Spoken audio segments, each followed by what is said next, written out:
Ya se había indicado anteriormente que es una sola intervención, no existiendo réplicas ni contrarréplicas, es una intervención en relación a la integralidad en igualdad de condiciones con respecto a la acusación fiscal, con respecto al anuncio probatorio, si tienen alguna situación de exclusión probatoria, y con respecto a las medidas cautelares solicitadas. Es una sola intervención. En relación a aquello, se deja de igual forma nuevamente constancia en el audio y de existir anuncio probatorio y la individualización de igual forma de los testigos, deberán hacerlo en relación a si tienen algún escrito de forma previa al anuncio oral para que la señora secretaria pueda ir dando seguimiento a tal situación. Además, se deja constancia de igual forma que la Fiscalía hizo uso de un aproximado de 8 horas, ya inclusive entre ayer y hoy, en relación a la situación con relación a la acusación fiscal, es el tiempo que ha ocupado la Fiscalía.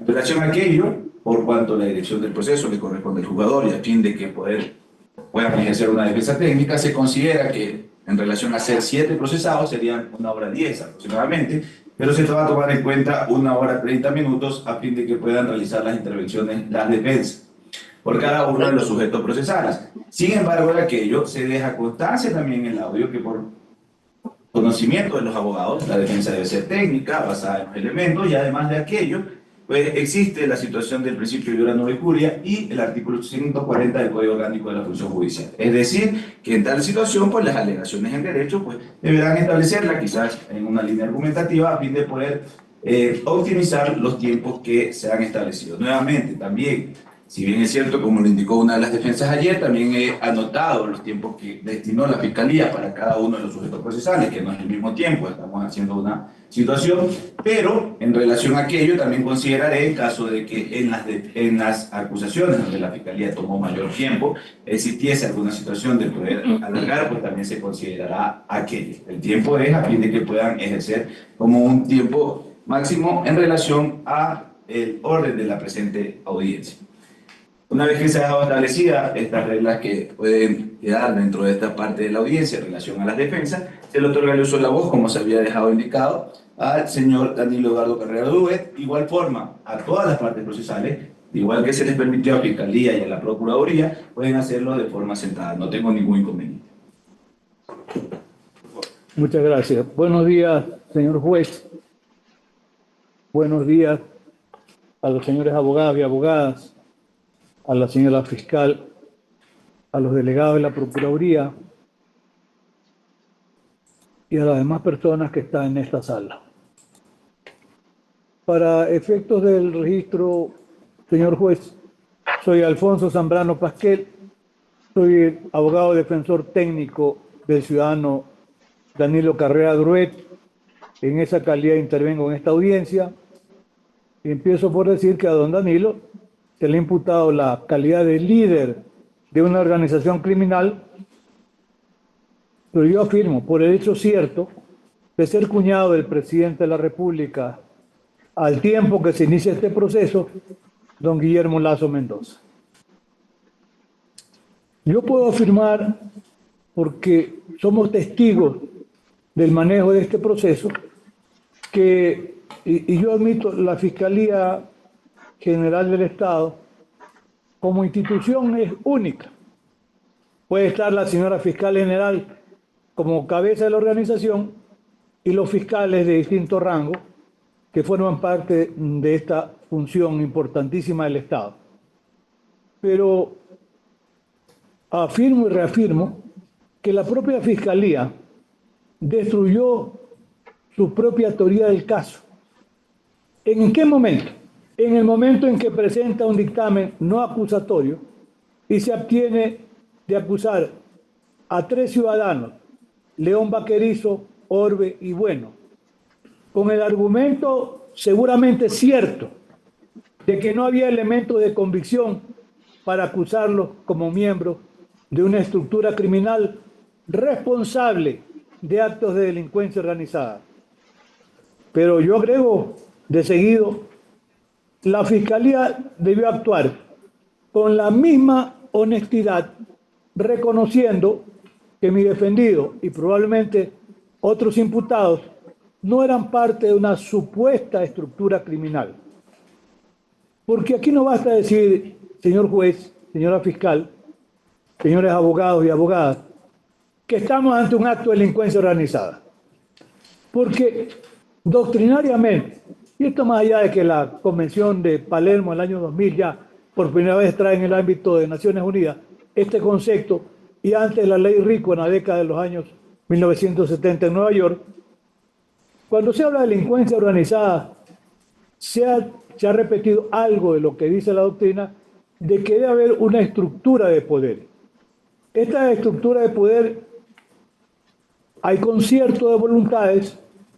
La Fiscalía ha dicho que hay un concierto, pero no está justificado o con el acervo indiciario en la posibilidad real de admitir que hubo un concierto, que hay un plan de trabajo que es delictivo, donde hay un reparto de roles.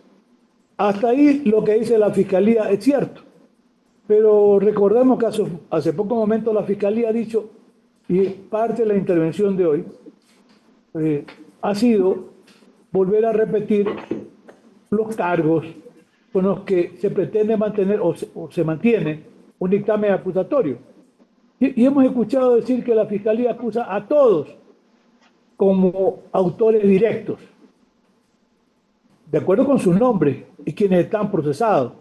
Pero la Fiscalía ha dicho que hay colaboradores, pero no nos ha dicho quiénes son los colaboradores, ni esos colaboradores, que si forman parte de una estructura criminal, también pues tienen que estar procesados.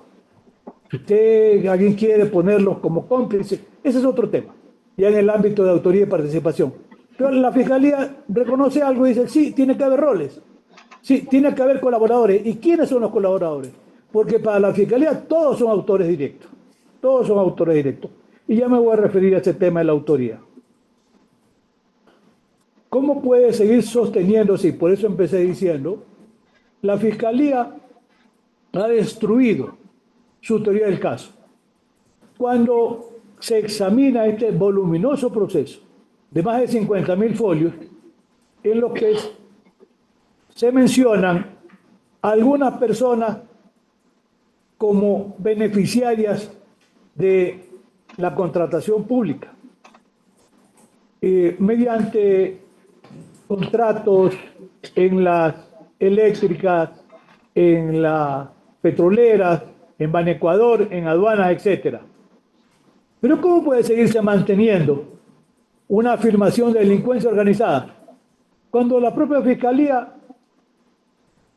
con razón, ha excluido de este proceso, que es de criminalización política, que ha sido muy mediatizado, y lamentablemente llegamos al ámbito también de la criminalización por parte de la Fiscalía de algunos ciudadanos como mi patrocinado?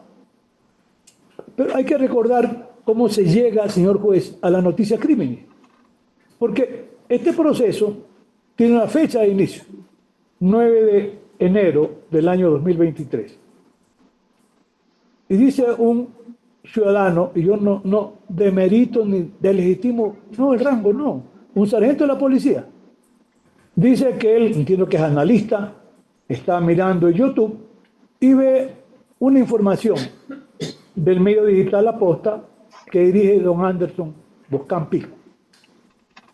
Y es importante, hoy, mientras se hace esta audiencia, don Anderson Boscán Pico acaba de subir un video de alrededor de 4 minutos que me lo enviaron, donde él dice, yo no defiendo a don Danilo Carrera, pero la Fiscalía no ha investigado nada. Lo que ha hecho la Fiscalía es repetir lo que dijo La Posta. Y por eso dice, a la Fiscalía se le ha caído el caso. Y él reafirma, yo no defiendo a don Danilo Carrera. Está en las noticias de hoy. Y lo dice la misma persona que subió en su informativo digital la noticia.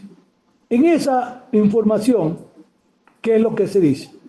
Que habría una fuente humana, o existió una fuente humana, que ha manifestado la existencia de una presunta o supuesta organización criminal que habría estado liderada por don Danilo Carrera Druet y Rubén Cherre Fayoni, que es verdad que tenían una antigua amistad sin ser íntima, pero sí había alguna relación de amistad, que contaría además con la presencia importante del gerente de ENCO, Hernán Luque Lecaro.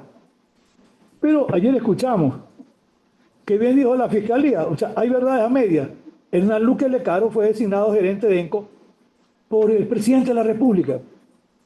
Y el presidente de la República ha declarado, y no hay el mínimo indicio que haga creíble o sostenible, que don Danilo Carrera haya influenciado para que lo nombre Hernán Luque Lecaro gerente de ENCO.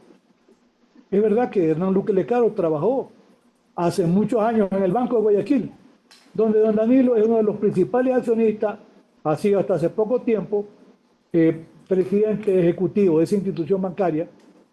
Y de paso digo algo que puedo volver a repetirlo.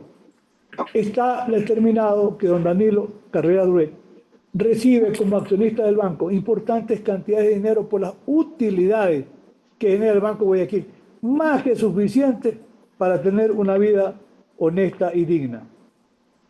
Pues bien, en esa organización criminal que dice que se habría constituido, se menciona como una importante fuente de revelación al ciudadano Leonardo Cortázar Arcos, que también está imputado en este proceso.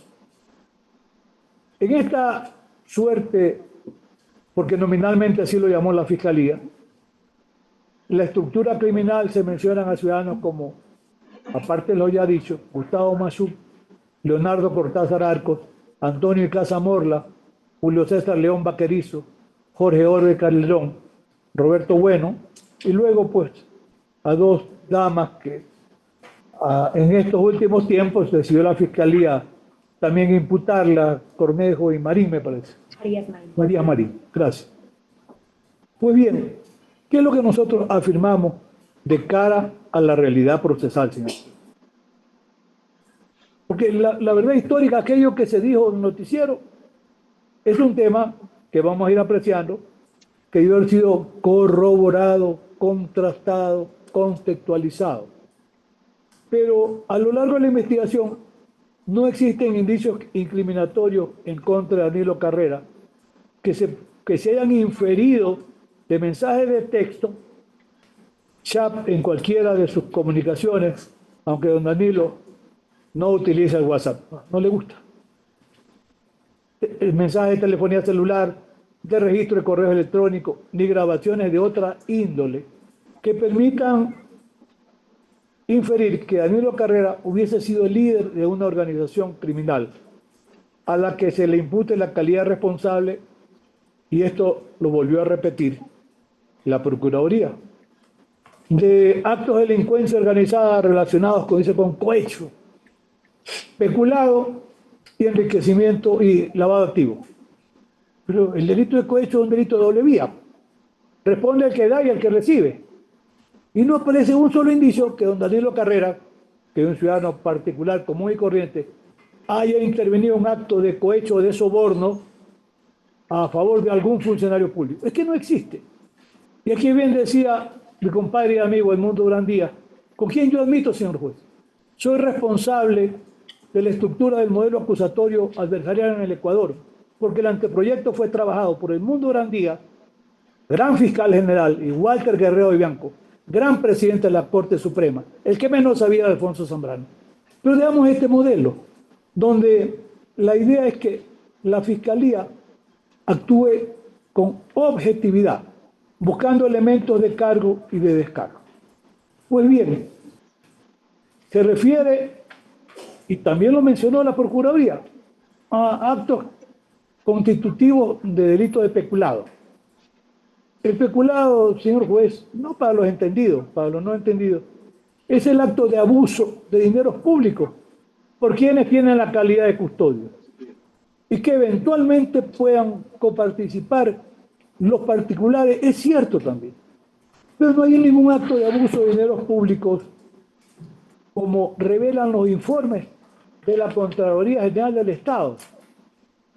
Porque puede que aparezca algún informe con indicio de responsabilidad penal, al parecer uno solo, pero que se refiere a otros hechos y no a los hechos que son materia de esta investigación. Y lo otro, que tendría esta delincuencia organizada, perdón, le escuché decir que es un delito de mera actividad. Ese es un concepto sumamente peligroso. ¿Por qué? Porque caemos en el ámbito de la sospecha, caemos en el ámbito de una posible autoría por la condición de la persona y no por lo que hace. Aunque hay un párrafo pequeño de la Fiscalía General del Estado, representada por la doctora Yucha, que por supuesto merece toda mi consideración, sin duda, señor juez, donde ella dice, es que no se debe juzgar a nadie por su condición de talis, sino por lo que hace. Pero a Danilo Carrera se lo ha procesado por ser cuñado del presidente de la República. Blanqueo de capitales.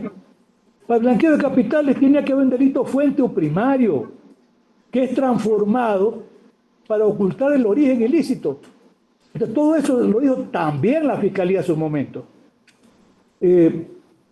Ninguna de estas imputaciones que podrían ser en estos delitos de mera actividad, sí, a veces se copian conceptos doctrinarios, pero hay que tener cuidado. Porque se puede estar afectando el derecho a la seguridad jurídica.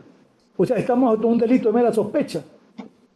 Y sobre esto es importantísimo dejar constancia que en el proceso de una resolución para llegar a cometer delitos, en lo que nos decía don Luis Jiménez Azúe y el profesor en los últimos tiempos, tanto Zaffaroni y otros juristas, hay un proceso interno llamado el iter crimini, donde puede haber ideación, Enrique Bacigalupo, me olvidaba del gran amigo, ideación, planificación,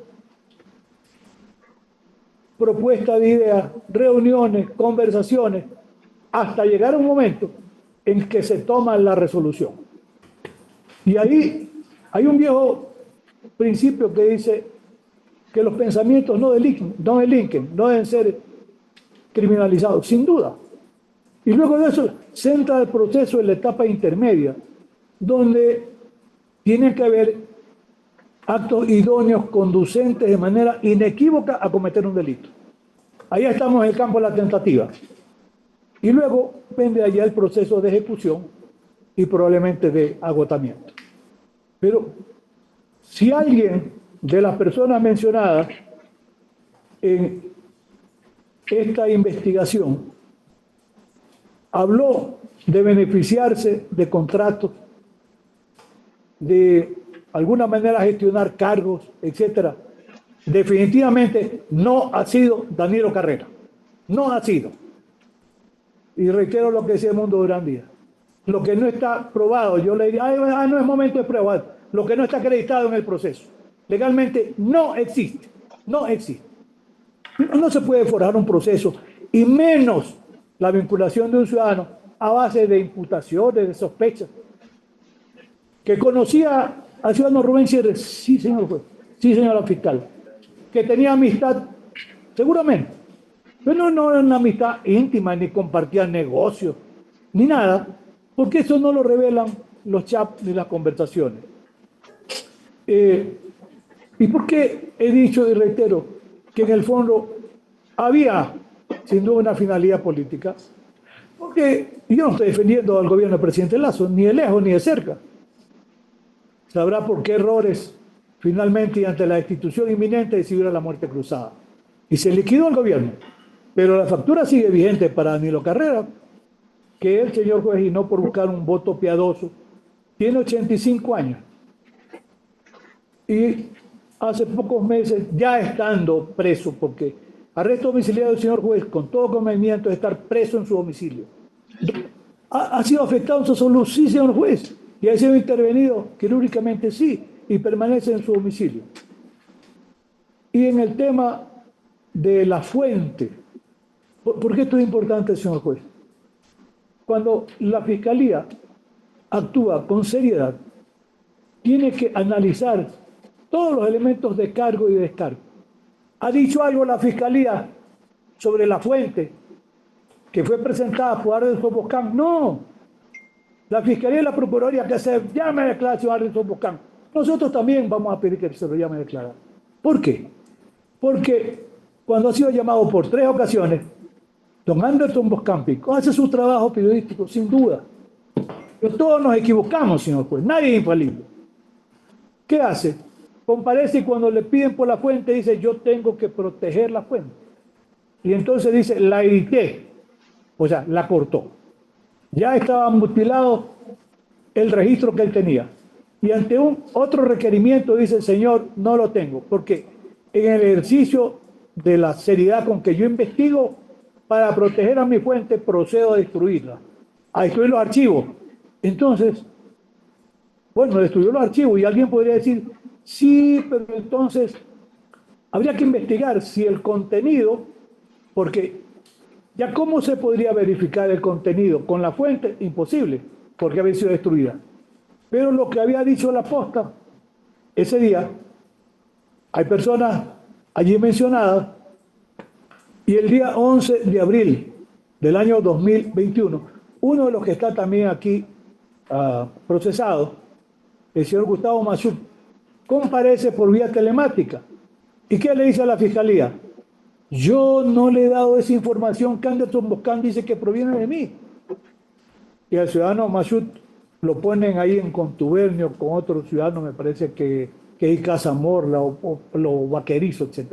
Bueno, pero dice Massup, yo he hablado de otras cosas, hasta de cocina y hasta de técnica, qué sé yo, desestresante, técnica africana, yoruba, etc. Esto es lo que dice Massup, no hay más.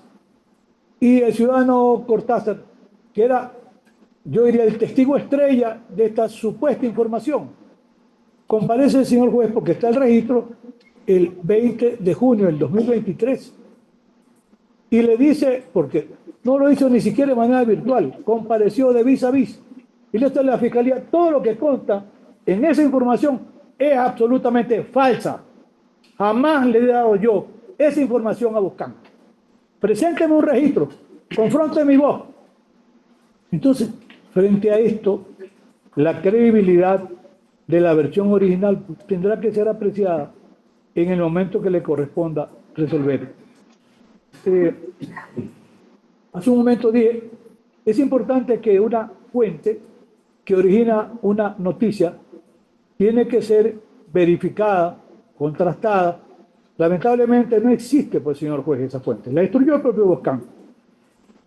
Y las declaraciones de Boscan, que las ha mencionado la Fiscalía, 3 declaraciones, tenían que ser contextualizadas, porque esa es la manera de apreciar racionalmente no solo la prueba, sino también los indicios, como dice el Código Orgánico Integral Penal.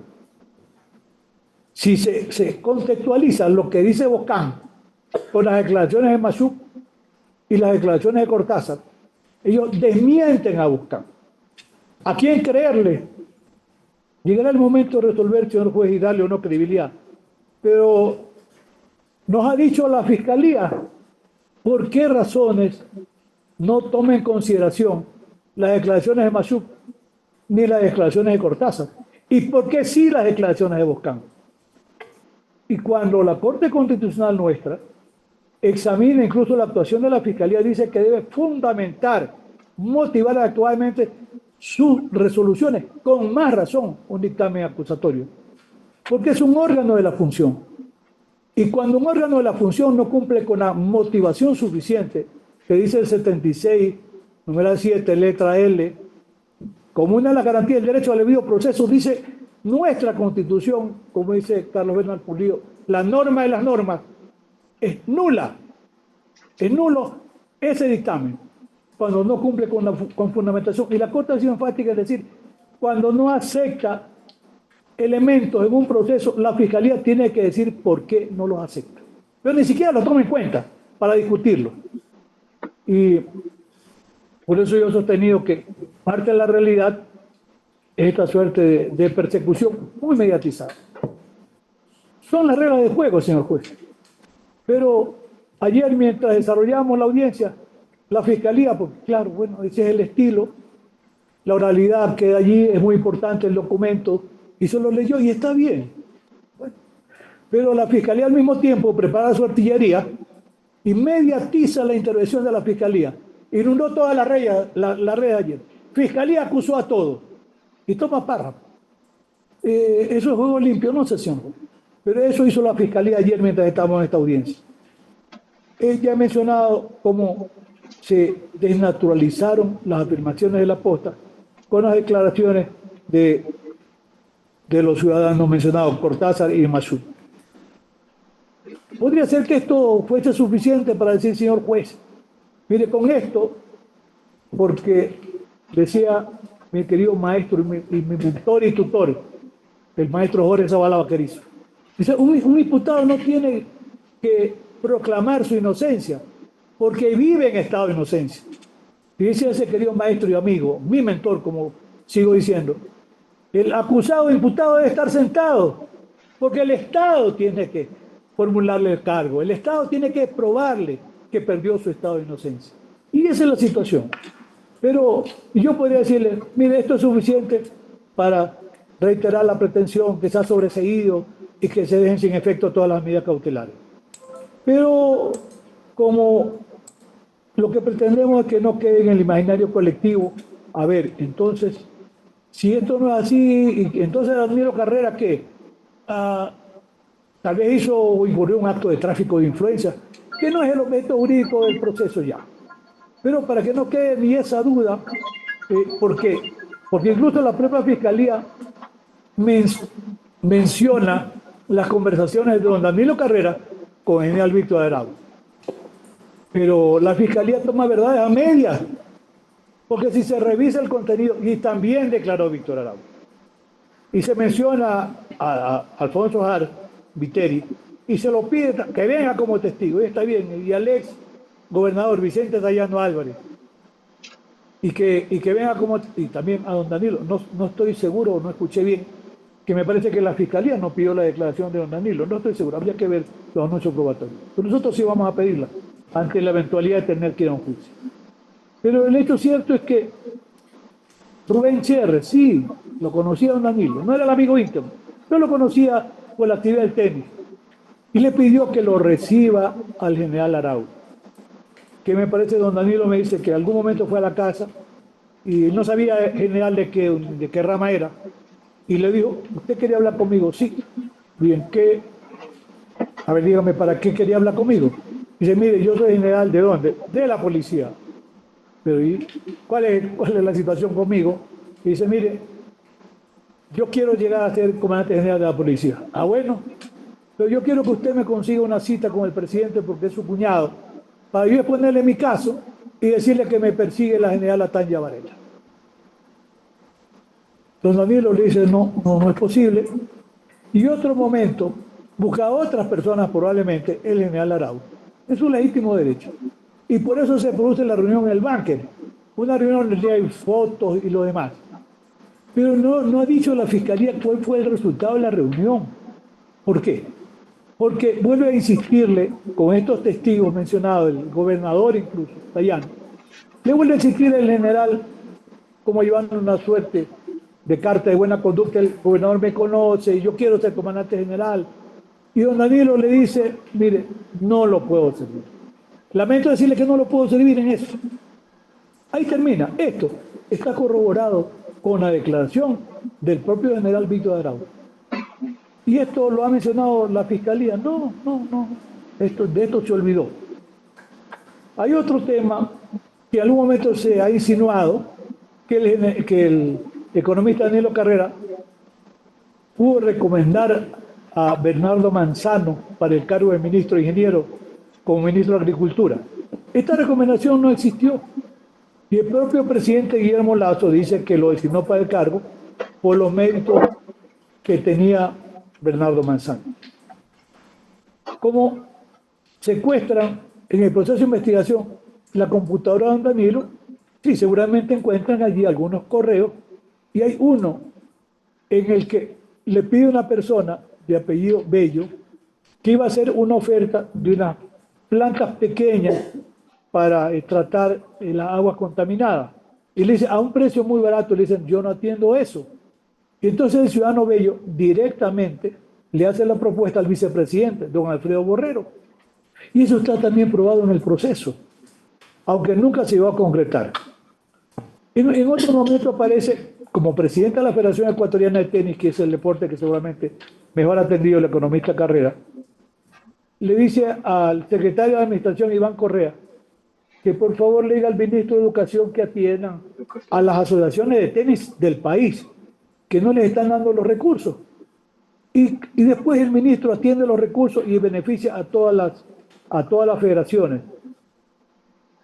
Pero eso no constituye ni de lejos ni de cerca ningún tráfico de influencia.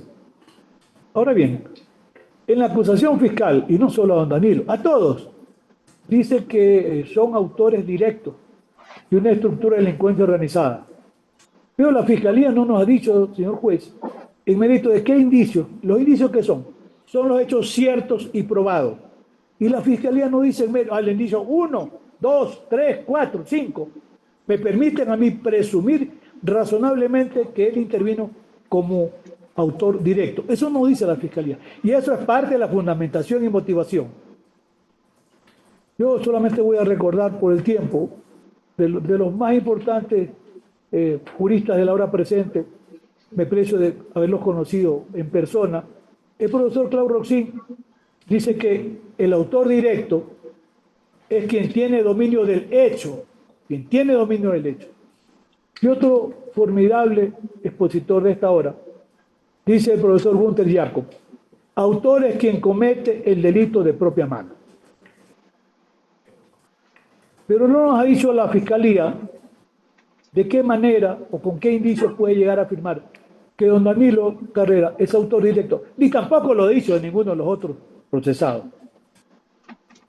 Pero es importante, veía hace 3 o 4 días un importante documento, una conferencia para la Asociación de Magistrados de Tucumán, de otro querido catedrático español, hecho en Alemania, alumno de Roxin, el profesor Miguel Díaz y García Conyedo, que le habla de la importancia, señor juez, señora fiscal, de la doctrina en el ámbito penal, que debe servir como un mecanismo de garantías, ¿verdad? Entonces, el profesor, sobre esto voy a recordar que la imputación objetiva es la construcción doctrinaria más importante de la hora que presento.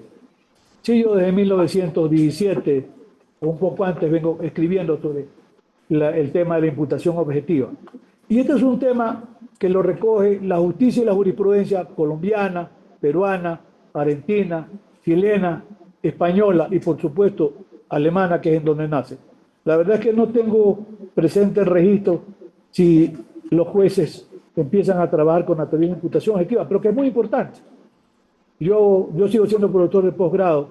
Yo le digo a los alumnos, estudien imputación objetiva porque está la clave para poder saber qué es lo que dice el profesor Roxin, y trataré de no consumir más el tiempo previsto, y tal vez mucho menos. Dice, vivimos en una sociedad de riesgo, y es cierto.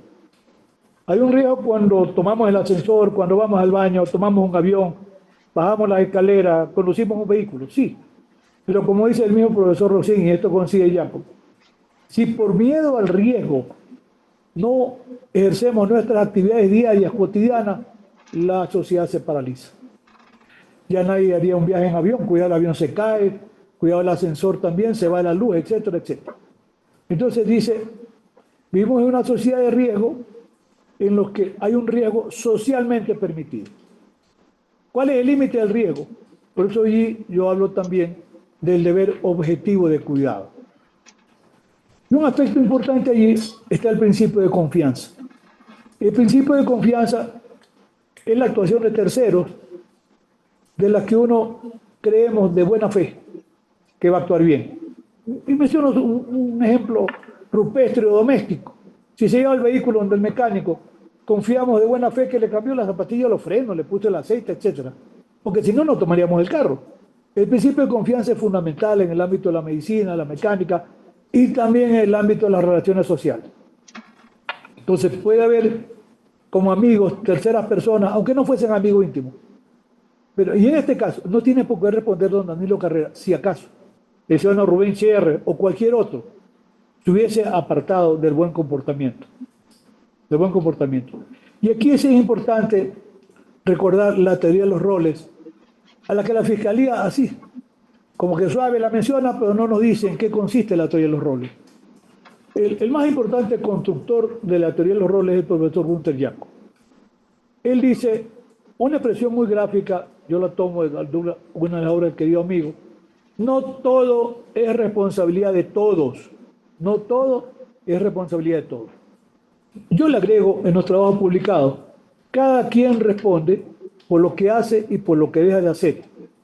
En el caso particular de don Danilo Carrera, él no se apartó de su rol de buen ciudadano y actuó correctamente en el ejercicio de sus actividades propias.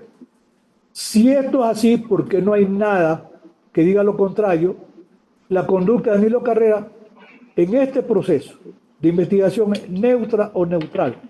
Como dice un jurista peruano, joven, alumno de Jacob, Pepe Carollón, opera la llamada prohibición de regreso. ¿Qué significa eso? Que no se le puede imputar objetivamente una conducta constitutiva de un acto de delincuencia organizada, como el que lamentablemente se ha borrado en este proceso llamado encuentro. Habría que recordar, y en menos de un minuto, que como encuentro así se calificaba la mesa. Decía que era el gobierno del encuentro. No sé si la fiscalía con dedicatoria le puso encuentro al caso. Pero aquí también se ha fusionado en el imaginario colectivo que en el caso de encuentro también sería parte de la investigación y del procesamiento el caso León de Troya. Ya en la primera reunión quedó aclarado que los procesos jamás se acumularon. Porque el caso León de Troya, al que yo también he estudiado, como acostumbro con los grandes casos, tiene que ver con delincuencia organizada transnacional, en el que se llegó a afirmar que el ciudadano Rubén Cherres, ya fallecido, habría tenido actos de delincuencia organizada con un ciudadano apellido Drisca, de la mafia albanesa, para llevar cocaína a Europa. No sé si sea verdad o mentira, tampoco interesa para este momento, pero solamente dejo destacado que no tiene nada que ver el caso Encuentro con el caso León de Troya. Y por el momento, señor juez, señora fiscal, apreciados abogados y abogadas, como yo digo, nada más, pero nada menos tampoco. Y reitero la pretensión de que usted dice en homenaje a la verdad procesal, a lo que revela el proceso, el sobrecimiento en favor de mi defendido. Ahí sí, ratificando su estado de inocencia y levantando de inmediato las medidas cautelares que a él se le impusieron selectivamente. Y no reclamo nada, me refiero al proceso. A otros imputados se les permitió comparecer a firmar un registro al uno en la ciudad de Guayaquil, está bien, al otro al consulado en Miami, también está bien. Pero don Danilo Carrera es la única persona a la que no se le permitió ese beneficio y por eso se lo mantiene aún en cárcel, que significa el arresto domiciliario. Y sin duda, usted actúa como juez de garantías penales, porque la idea del modelo acusatorio adversarial es que el fiscal actúe como titular de la acción penal, investigando con objetividad. A veces se dice que no se le puede pedir imparcialidad, es discutible, pero la objetividad supone buscar elementos de cargo y descargo que no fueron analizados por la Fiscalía en su dictamen acusatorio. Entonces, este modelo acusatorio se construye para que haya un titular del ejercicio de la acción penal, la Fiscalía, y hay un juez de garantías penales. ¿Cuál es el rol del juez de garantías penales? Actuar como mecanismo de contención. ¿Para qué? Precisamente para evitar un ejercicio abusivo del poder punitivo del Estado, que en ocasiones lamentablemente ocurre en manos de la Fiscalía. Muchísimas gracias por su tiempo y por su atención. Y concluye aquí mi exposición, quedando reservado por el momento que usted estime pertinente hacer los anuncios probatorios que fueron entregados ya en documento escrito.